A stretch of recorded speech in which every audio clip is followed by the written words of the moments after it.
What's happening, everyone? Welcome back to the Whiskey Shed. My name is John McGrath. I'm an Irishman in his workshop, tasting whiskey and sharing that journey with you guys. Now, I've got something a little bit different today. This is a small batch rye Irish whiskey. So it's quite unusual to see rye in Irish whiskey these days. It's not unusual for the past, but it is unusual for the present. We'll get into that now in a minute. So this is the small batch rye from Kilbeggan. Without further ado, let's jump in.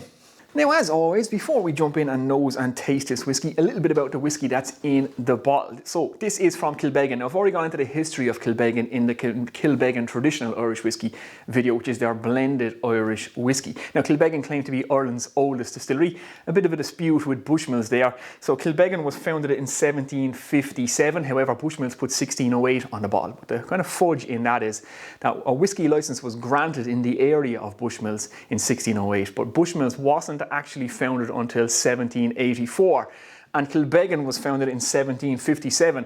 Now, Kilbeggan didn't produce whiskey there all the time. It has a very, very interesting history, that distillery, which I cover like in the last video, so I won't get into it too much in this one. But they are continuously licensed since 1757, even though whiskey production hadn't been continuous there throughout the years. It had loads and ups and downs, including being burnt out, changes of ownership. It almost brought down the Irish government, the shenanigans that went on at Kilbeggan as well. So it's quite an interesting history. Now, since it was restarted sometime around 2010, I believe, this is the first whiskey to be fully produced there. Up until that point, they were sourcing it all from the Cooley distillery, but this is produced on site at Kilbeggan, and the small batch rye was the first one to be produced there.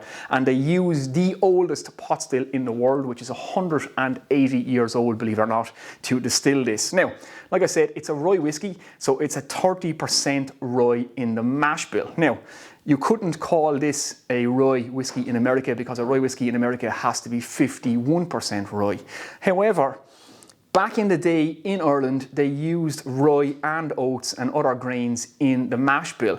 Now, this technically could be considered a single pot still Irish whiskey or a pure pot still Irish whiskey. However, the technical file for Irish whiskey was also changed sometime around 2011. The only people that were producing single pot still Irish whiskey were Irish distillers in Middleton, so they got the say of what the technical file or what you could put into single pot still whiskey and still call it single pot still whiskey, and that was a mash bill of malted and unmalted barley and no more than 5% any other grain. However, up until that point, pure pot still or single pot still Irish whiskey had oats and rye in it and different kind of heritage mash bills. So the correct way to think about this bottle, I think, is a heritage pure pot still Irish whiskey or a heritage single pot still Irish whiskey for all the world. So malted, unmalted barley and 30% rye content, which makes it quite unique indeed. So let's jump in and nose and taste it.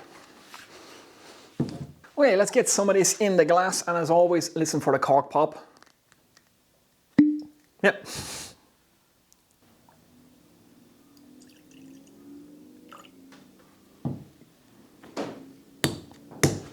Okay, so let's get nosing and tasting this. Now, it is bottled at 43% ABV. There's no age statement on the bottle, so I think it's around 7 years old what's in this.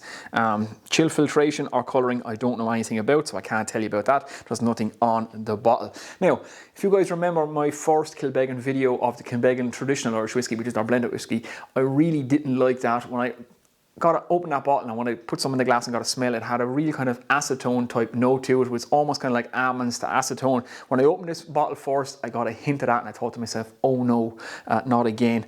But I'm happy to say, once you get down into this bottle, it gets better, it gets better, and it gets better.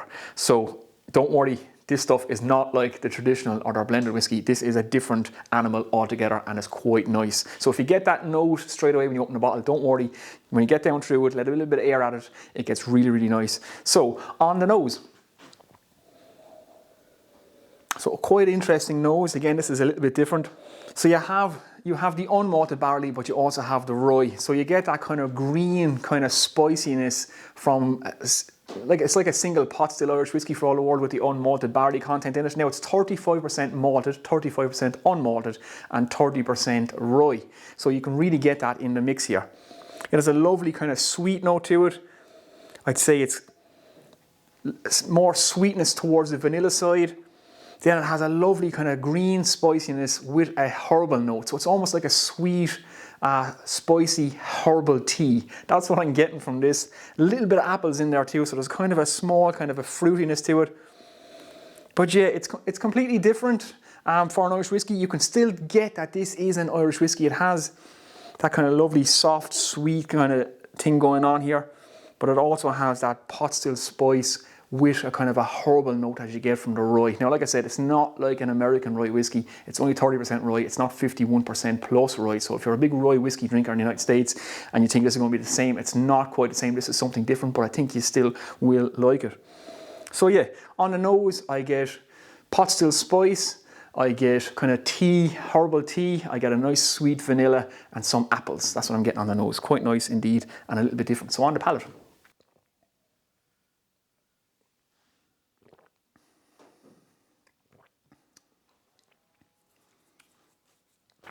So the palate is quite like the nose. There's a big splash of sweetness up front. It's kind of a vanilla honeyed sweetness on the palate. Then it is very tea-like. I get a taste of tea, but a herbal quality to it. It has a spiciness, a slight pepperiness on the palate. It kind of lingers with a little bit of sweetness and that herbal note. It's quite nice, it's quite unique. So yeah, the palate is quite like the nose. This is something that's definitely a little bit different. It's still an Irish whiskey, you get that. It has a kind of nice, really creamy mouthfeel that you get from single pot still whiskey, but there's a kind of a herbal note mixed in, and the spice is kind of dialed up a small bit on this with a nice little hint of sweetness. It's not too sweet, but just the right amount. Yeah, I think this is a really nice one. I like it, it's quite different. So let's let it sit for 10 minutes, let it open up, let's see what it does. Okay, so we let it sit for 10 minutes, let it open up and let it change. I always find, like I say, you leave whiskey sit in a glass for about 10 minutes, it certainly does change as some of the alcohol evaporates away and some of the air gets added. It definitely, you can pick out some more of the notes. So on the nose, you see on the nose now it has changed. So I'm getting a barley biscuity sweetness now, definitely kind of that biscuity grain kind of sweetness up front. The pot still spice is still there. The pot still spice is dominant in this as one of the core kind of aromas you get from it.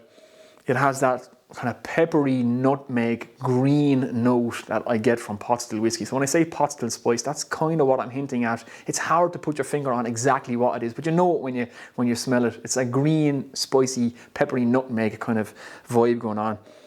The herbalness is still there, and a bit more apples on it now. But it still has that tea-like quality as well. You'll know it as soon as you smell it. You guys give this a try. So on the palate, let's see what's changed.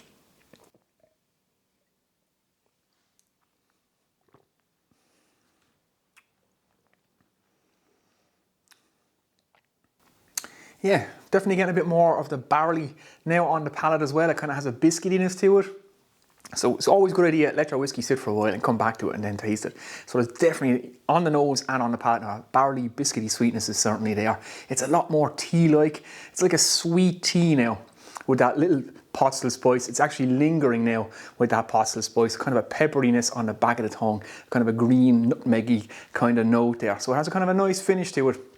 It's subtle, it's not big, bold flavours. I'd say the pot still spice definitely stands out with a kind of a tea-like quality. That's what I'm getting from it. So the nose is not big and bold, it's lovely, subtle, but all those flavours are in there. So quite nice indeed. Okay guys, so there we go. That has been my review of Kilbeggan Irish Whiskey Small Batch Rye. So a rye Irish whiskey. Again, it's unusual today, but wasn't unusual in the early 1900s, late 1800s. Rye was routinely used in Irish whiskey, and so was oats. And there's a number of distillers now pushing to have the technical file for single pot still Irish whiskey or pure pot still Irish whiskey changed so that you can include different heritage mashes. So you can, like I said, you can think of this one as a heritage single pot still or a heritage pure pot still Irish whiskey, even though they can't technically put that on the bottle. It has that unmalted barley and it's double distilled in a pot still. And like I said, it's often one distillery, so a single heritage pot still Irish whiskey would be the correct term to put on this. So very, very nice. I really like it. It's something a little bit bit different. It's not your run-of-the-mill Irish whiskey. Certainly if you like your rye, you would probably like this. If you like the pot still spice, you will like this. If you want to try something different, definitely check this one out. Highly recommend it. You'll pick it up for in and around 45 to 55 euros, I believe. Sometimes you get it on sale for in around the 40 euro mark. It's readily available. This is available in the United States and around Europe as well. So you guys should be able to get your hands on it. So yeah, definitely if you're into something different, a different Irish whiskey, a different Irish style of whiskey, so that you can kind of broaden your Irish whiskey flavours, definitely try out the Kilbeggan single pot still rye. It comes recommended in my book. So that's it, guys. I'm going to get out of here now until the next whiskey. Sláinte maith má cara. I shall see you in the next one.